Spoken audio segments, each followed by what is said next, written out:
చెప్తున్నారు. ఓపిక ఉండాల్సింది మంత్రులకు, ట్రెజరీ బెంచెస్కి, మాకు కాదు అధ్యక్ష. ప్రజల తరపున అడగడమే మా ధర్మం. 100 రోజుల్లో చేస్తామని హామీలు ఎవరు ఇవ్వమన్నారు? 100 రోజుల గడువు ఎవరు పెట్టమన్నారు? మేము అడిగినామా, ప్రజలు అడిగినరా? మీరు ఓట్ల కోసం అడ్డగోలు మాటలు చెప్పి 100 రోజుల్లో అన్ని చేస్తామని బిల్డప్లు ఇచ్చి ఇలా అడిగితే కంగారు ఎందుకు పడుతున్నారు అధ్యక్ష? మాకు 5 ఏళ్ళు టైం ఉందంటుండ్రు. మరి ఎలక్షన్ హామీలలో అట్లే చెప్పేది, 5 ఏళ్లలో చేస్తామని చెప్పేది. 100 రోజుల్లో చేస్తామని ఎవరు చెప్పన్నారు? వారు చెప్పారు కాబట్టి చెప్తున్నా అధ్యక్ష. మేము మేనిఫెస్టో పరంగా తీసుకున్న అంశాలను కూడా వారు ప్రస్తావన తీసుకొచ్చారు అధ్యక్ష. వారు కూడా మేనిఫెస్టో పెట్టారు. ఎవరు నమ్మినారు అధ్యక్ష? మేము 2500 రూపాయలు మహిళలకు ఆసరగా ఇస్తామంటే 3000 అన్నారు. వాళ్ళని నమ్మినరా వాళ్ళను? రైతు బంధు విషయంలో కూడా పెంచామని చెప్పిన వాళ్ళని నమ్మినరా?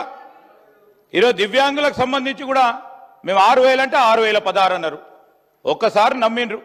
మేము ఏ స్కీమ్కు సంబంధించి ఆ రోజు 2018లో కూడా మేనిఫెస్టోలో మేము 2000 అంటే 2500 అని అప్పుడు నమ్మిరు, మోసపోయినరు. మళ్ళీ ఈసారి కూడా మా మేనిఫెస్టోని చూసి మేము 2500 అంటే 3000 అన్నారు. మిమ్మల్ని నమ్మినరా? మార్పు తీసుకొచ్చేది కాంగ్రెస్ పార్టీ అనే నమ్మినరు. అందుకోసమే ప్రభుత్వంలో కూర్చోబెట్టారు.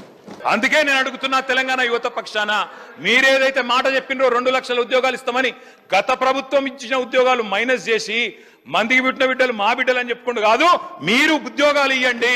2 లక్షల ఉద్యోగాలు మొదటి సంవత్సరంలో ఇస్తామని చెప్పారు. మంత్రి గారికి నేను పంపుతా ఉన్నా, సీతక్క గారికి మీ ద్వారా దయచేసి ఉద్యోగాల సంఖ్య చూసుకోండి అని చెప్పి కూడా నేను విజ్ఞప్తి చేస్తా ఉన్నా అధ్యక్ష.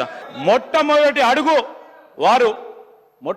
అడుగు అధ్యక్ష, దళిత సోదరుణ్ణి ముఖ్యమంత్రిగా చేస్తామని వారు ఇచ్చిన హామీని తుంగలో తొక్కి సామాజిక న్యాయం గురించి మాట్లాడే అర్హత వారికి ఉందా అధ్యక్ష? వారికి ఈరోజు రైతుల గురించి, రైతులకు సంబంధించి కూడా ఈరోజు మేము చెప్తా ఉన్నాం, పూర్తి స్థాయిలో మా దగ్గర స్టాటిస్టిక్స్ ఉన్నాయి.